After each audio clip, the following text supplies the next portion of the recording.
Buenos días de nuevo. Bueno, pues terminé mi última entrada diciendo que la gran cuestión del Estado, es decir, de la colectividad, si debe o no participar en la gestión de la economía, en la definición y ser el actor de la actividad de la generación de riqueza de una sociedad. Y continúo diciendo que el problema está en los ingresos y luego mucho después vienen los temas de cómo deben ser utilizados socialmente estos recursos, ya que por delante siempre irán las propias necesidades, reales o ficticias del Estado, que de un modo o de otro se colocará por delante de las necesidades sociales en un siempre discutido y discutible orden de urgencia en el gasto. Pero haceros a la idea. Primero, los políticos y sus chanchullos. Luego, los servidores públicos que en todos los sistemas son sus primeros beneficiarios. Luego, los delirios del gasto de los políticos, en fin, en lo que ellos piensen que sea lo adecuado. Y después ya veremos con el resto en la implacable lógica de las cosas humanas. Cuando la economía fracasa, todo el edificio social fracasa con ella, abriéndose la puerta que nos conduce al caos social que a su vez propicia la aparición de los tiranos y las revoluciones sangrientas. Cuando la gente deja de comer se convierte en muy peligroso. El gran problema de las democracias en estos temas económicos es su falta de rigor y de sensatez, ya que los gobernantes parecen estar en un continuo halago a las masas, prometiendo y prometiendo la luna, o lo que haga falta prometer, primero para acceder al poder y después para mantenerse de él. Y la oposición prometiendo más que el gobierno para desalojarlos del poder. Aquí hay que prometer, luego no se paga nada, pero prometer vamos a prometer.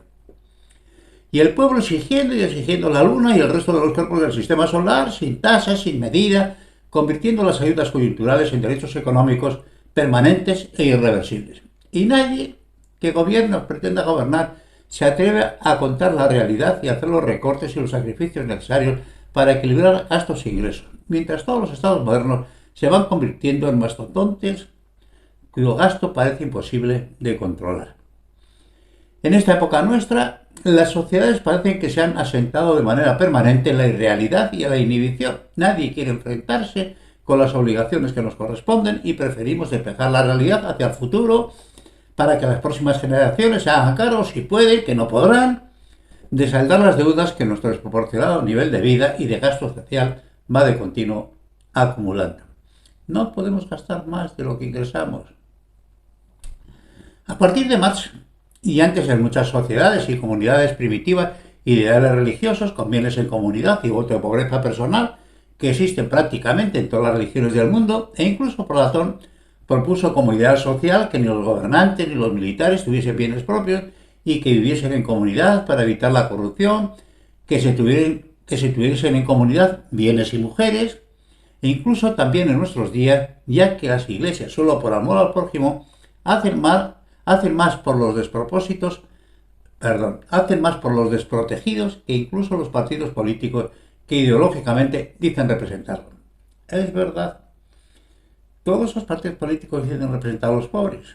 No los verás a ninguno en un comedor social, ni en una colecta de alimentos, absolutamente nada hablando de los pobres, pero los pobres lejos a poder ser.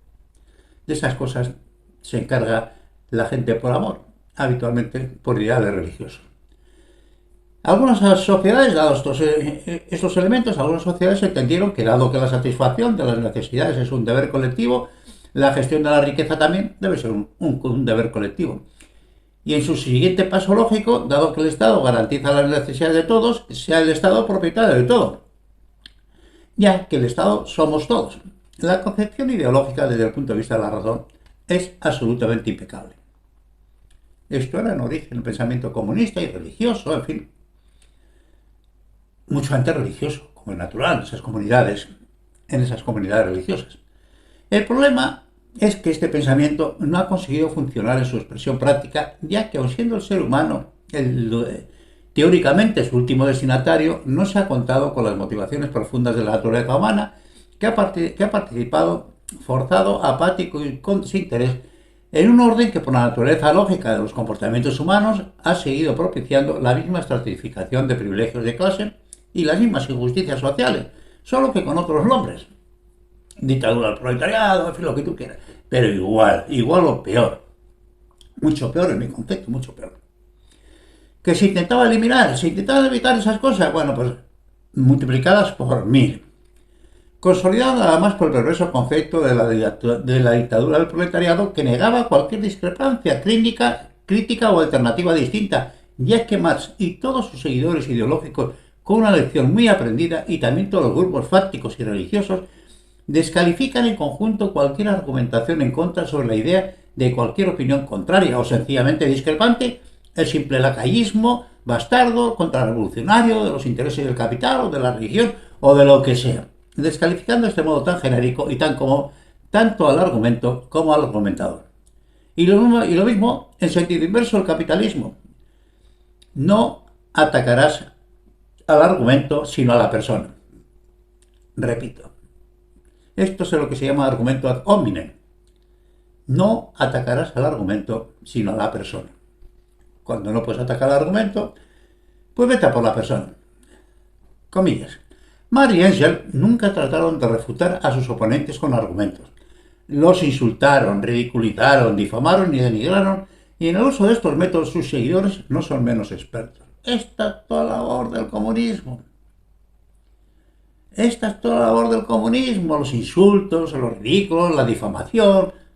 Esto ha sido el comunismo en su comportamiento público.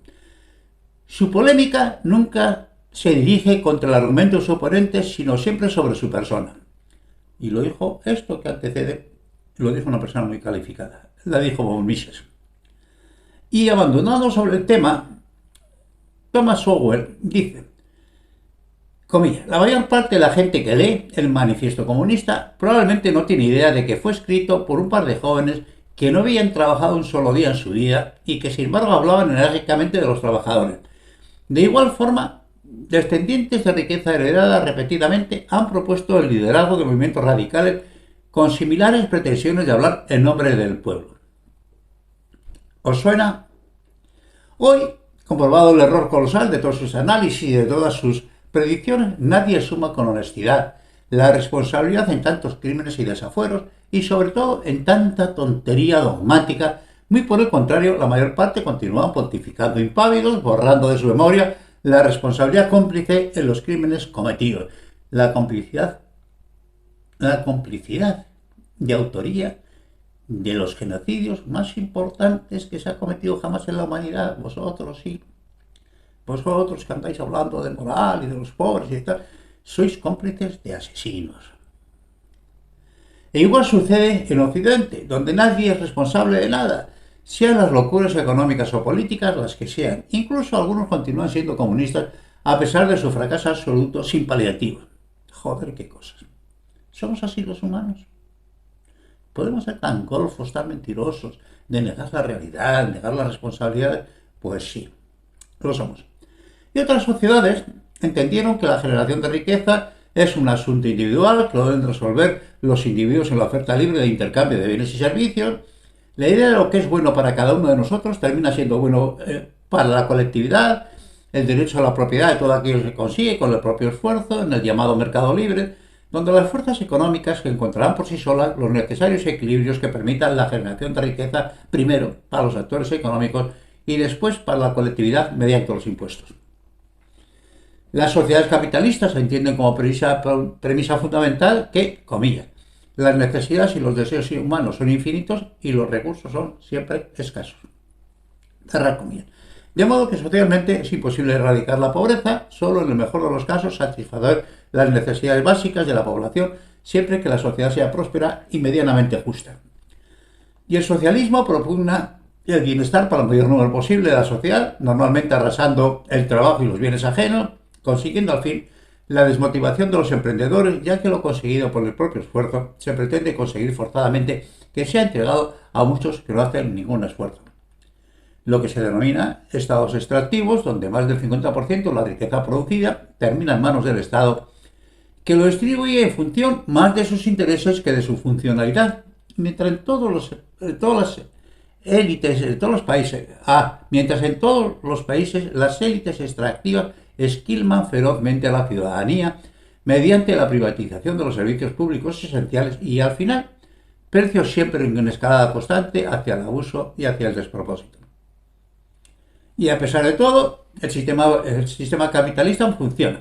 Increíble conceptualmente, pero funciona. Con una eficiencia fuera de toda medida, proporcionando un nivel de riquezas como la humanidad no ha conocido nunca en la ilimitada y libre producción e intercambio de bienes y servicios a cambio de precio.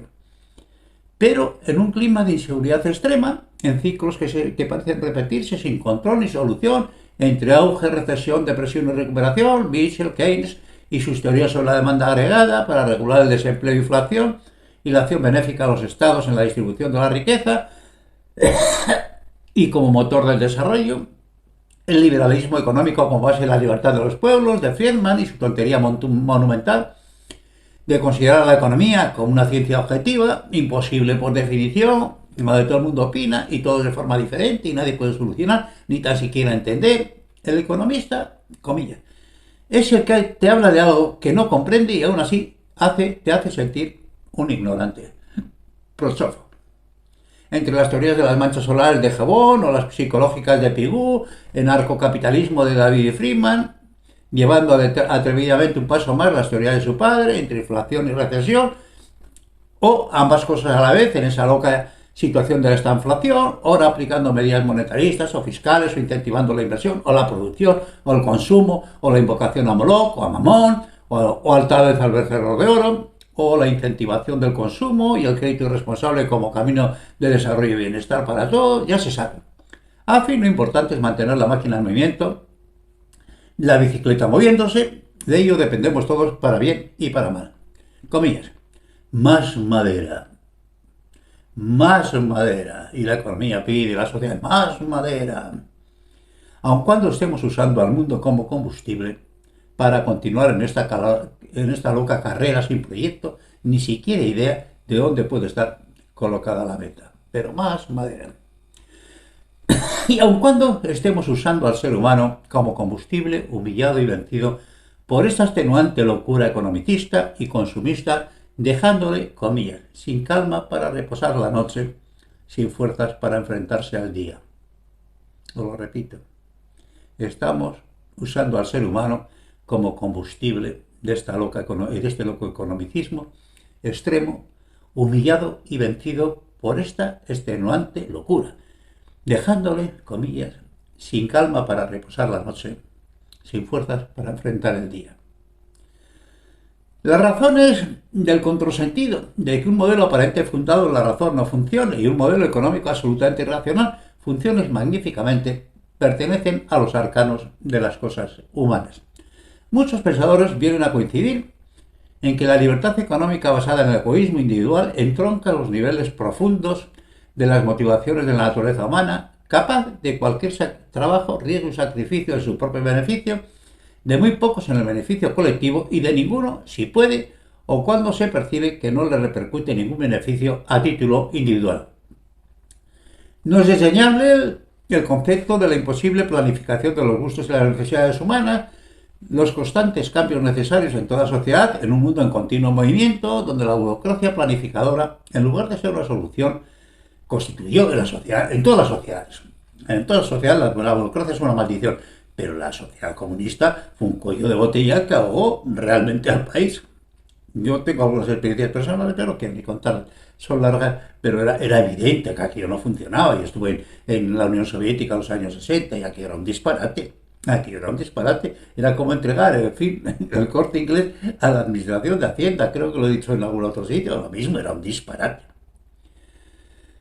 La burocracia planificadora no era ninguna solución. Constituía un cuello de botella de obligado y casi siempre imposible paso entre los agentes productores y los consumidores, deduciéndose por tanto la inadecuación del diseño del sistema en la gestión de la información y la toma de decisiones, la burocracia laminando las iniciativas, el propio sistema matando al sistema, como sucede con el excesivo protagonismo de la burocracia en todas las sociedades. Comillas. El principal resultado de la planificación gubernamental es destruir la iniciativa individual, la cual es el factor más importante de la producción. Bauer. Pero lo más diferenciador tal vez sea que el sistema capitalista reacciona inmediatamente tomando cualquier alternativa posible ante cualquier coyuntura adversa y a su riesgo, dicho con enormes dudas, ya que al final todos los despropósitos los terminamos pagando de común, por una parte o por otra, pero al final los terminamos pagando, sin estar sometido a la estrechez rigurosa de ninguna ideología, salvo la de su propio interés y eficacia, lo que Mises denomina praxeología, la lógica de la acción axiomática, racional, si bien entendiendo la interdependencia de los fenómenos económicos, políticos y sociales, y ahora incluso religiosos, donde concurren todos en mezcolanza diversa y en muy diferentes proporciones, lógicas e ilógicas, racionales y emocionales, lo que hace exclamar a Hayek que el economista que solo sea economista no puede ser un buen economista, ni lo será jamás. Si solamente entiendes de números y no de movimientos sociales, date por jodido. No tienes ni puñetera idea de lo que sucede. Y propone a la economía como una ciencia compleja por la infinitud de factores imprescindibles que concurren en su caótico desarrollo y medita el cómo conciliar el individualismo y el orden económico. Pues muy difícil empeño. Muy difícil empeño. El orden económico siempre será un equilibrio inestable y transitorio que dependerá del vigor cambiante de sus componentes, lo que siempre dará primacía a los grupos fácticos y financieros que tengan propósitos definidos. Se dice que la burocracia es el peor enemigo de la democracia, pero en sentido profundo pudiera decirse que la burocracia es el peor enemigo de cualquier sistema del gobierno desde el mismo momento en que deja de podérsela controlar eficazmente al servicio de su sociedad y se estratifica como clase omnipresente y omnipotente. Desde luego la sociedad comunista fue absolutamente, vamos, yo creo que el gran fracaso del comunismo, un porcentaje importante lo tiene la burocracia. Las ideas eran una catástrofe. La idea como tal idea era una catástrofe, ¿verdad? Pero desde luego la burocracia la terminó de laminar porque era imposible que aquello funcionara. Nada peor para cualquier sociedad que una burocracia pueda considerarse o ejerza de dueña de una sociedad y no su entregada y controlada servidora. Y esta es una trampa en la que todos estamos inmersos en mayor o menor medida, terminar siendo siervos de nuestros siervos, como cada vez con mayor claridad se percibe. Un antiguo y gallardo juramento de fidelidad y aviso al rey se iniciaba diciendo: cada uno de vos, repito, cada uno de nos es igual a vos, pero juntos mucho más que vos, pero os juramos obediencia. El problema de fondo en toda la sociedad está en una sola palabra: eficacia. Como se puede comprobar, lo repito, el problema de la administración de una sociedad tan complejas como las actuales es esa palabra, eficacia. Como se comprueba en el desarrollo histórico de todas las sociedades, la gestión privada es siempre más económica y eficaz que la gestión pública, lo que da argumentos difícilmente rebatibles a los modernos gurús de la privatización de los servicios públicos, con el insoluble problema de que cambiar la responsabilidad social de servicios esenciales a manos privadas equivale a que su control pase de la responsabilidad social de todos para que pase a los consejos de administración de las corporaciones, sin otra responsabilidad que su propia utilidad y la de sus accionistas, que siempre contenderán contra el bien común, primera obligación benéfica y primordial de los estados responsables. De modo que si pretendemos continuar el desarrollo, el sometimiento benéfico de la economía a los intereses sociales de los ciudadanos y no cambiar el sistema democrático del control social de los servicios públicos a una democracia sometida a las corporaciones, el único camino que los estados están obligados a seguir es que la clase funcionarial entienda el concepto de eficacia empresarial y buen servicio social, que debe ser su principal preocupación, mediante la preparación exhaustiva de sus gestores y evitar la hipertrofia y la eficacia burocrática en que devienen siempre los servidores públicos y sociales, refugio por otra parte de tantos incompetentes políticos y sindicales, la interminable nómina de los pariaguados que arrastran y lastran todos los estados y además sin poderlos despedir. Y cierro aquí.